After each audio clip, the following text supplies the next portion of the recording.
Exercício 11 da nossa lista é uma questão da Unicamp 2013, segunda fase, né? Porque a primeira fase nesse ano já era no formato teste, e é uma questão que fala da transição da monarquia para a república e associa a questão da abolição e da memória sobre o período imperial ao projeto republicano.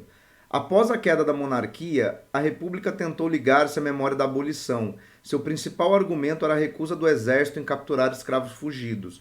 Reivindicava-se assim o reconhecimento dos republicanos militares como atores da abolição e redentores da pátria livre.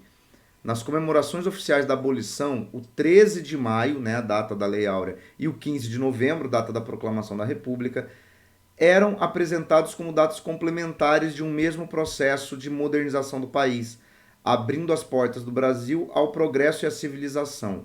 De modo complementar, ligava-se o sistema monárquico à escravidão e ao atraso do país.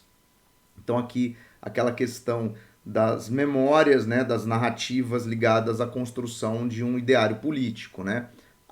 Explique por que o regime republicano associou a monarquia à escravidão. Bom, vamos lá. Primeiro, a monarquia brasileira, ela sustentou a escravidão até 1888, embora tivesse tido várias leis abolicionistas ao longo do Segundo Reinado, principalmente, a estrutura básica da escravidão continuou sendo relevante.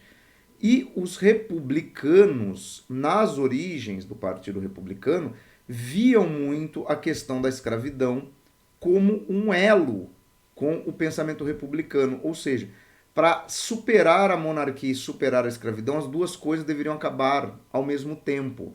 Então, originalmente, o movimento republicano e o movimento abolicionista de fato eram muito integrados. Óbvio que com a Lei Áurea sendo feita ainda no final do Império, o argumento abolicionista do Partido Republicano se enfraqueceu um pouco.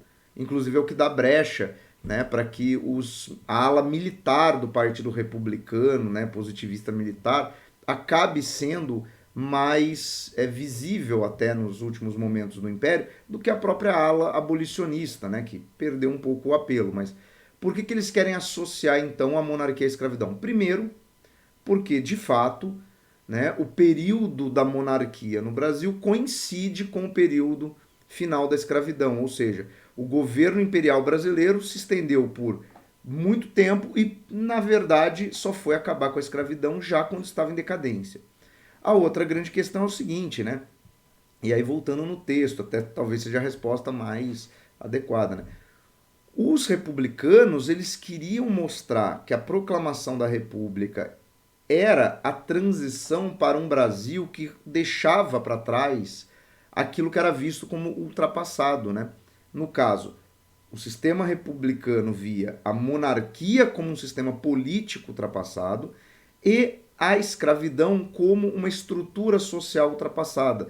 Então, os republicanos queriam se mostrar como defensores dessa modernização que viria pela abolição e pela proclamação da República e associar por tabela o Império a todo esse atraso, a esse conservadorismo de estruturas sociais. Então, era nesse sentido, né? Não era uma questão difícil, você tinha que trabalhar com esses conceitos.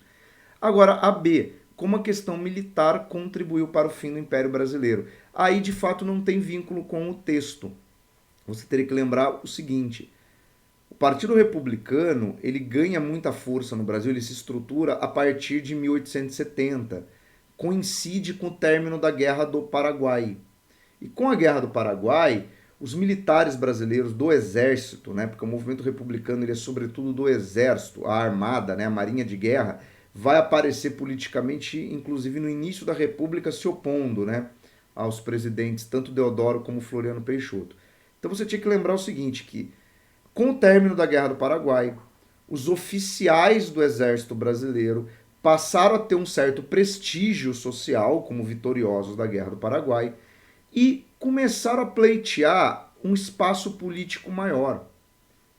Mas o grande problema é o seguinte, né? Dentro de uma estrutura monárquica, os espaços políticos que esses militares poderiam ocupar, eles são limitados. Em contraponto, se você for olhar a América Latina, aonde você tinha governos republicanos eminentemente militares, você tinha exemplos onde os militares podiam chegar aos postos mais altos, né? A maioria dos presidentes da América Latina eram militares. Então, o que, que acontece? Os militares brasileiros, eles começam a ter um prestígio por conta da Guerra do Paraguai e querem transformar esse prestígio em uma maior ascensão política. Só que isso é inviável dentro de uma estrutura monárquica, porém a solução republicana permite isso. E aí os militares, pouco a pouco, vão entrando para o Partido Republicano e começam a se opor, né, ao Império. E aí qual é o grande problema, né? É uma crise institucional, quer dizer, as Forças Armadas, ao invés de darem suporte ao governo brasileiro, passam a contestar o modelo desse governo, no caso monárquico. E aí, sem a garantia, por exemplo, das Forças Armadas, depois também isso soma-se à questão do abandono de parte da elite com relação à monarquia, você tem a possibilidade de um golpe militar, né? Porque de fato a proclamação da República no Brasil é um golpe militar. E aí inicia-se também todo o histórico de tutela militar da República Brasileira, né? Uma vez que ela é inclusive fundada por um golpe militar, você tem toda uma ideia de que tudo que acontece dentro da República acontece porque os militares, de uma certa forma, deixam ou não deixam fazer. Por isso que mesmo hoje o Brasil vivendo em um sistema constitucional democrático, nós vivemos com essa sombra, né, de golpismo, de ameaças vindas do setor militar. Quer dizer, é algo que vem de vício de origem da nossa república, muito atrelada à participação política dos militares, mesmo que às vezes a gente esqueça disso, né? Mesmo que eles fiquem muito tempo longe do cenário político, sempre existe esse ranço, né, dessa origem da república no Brasil.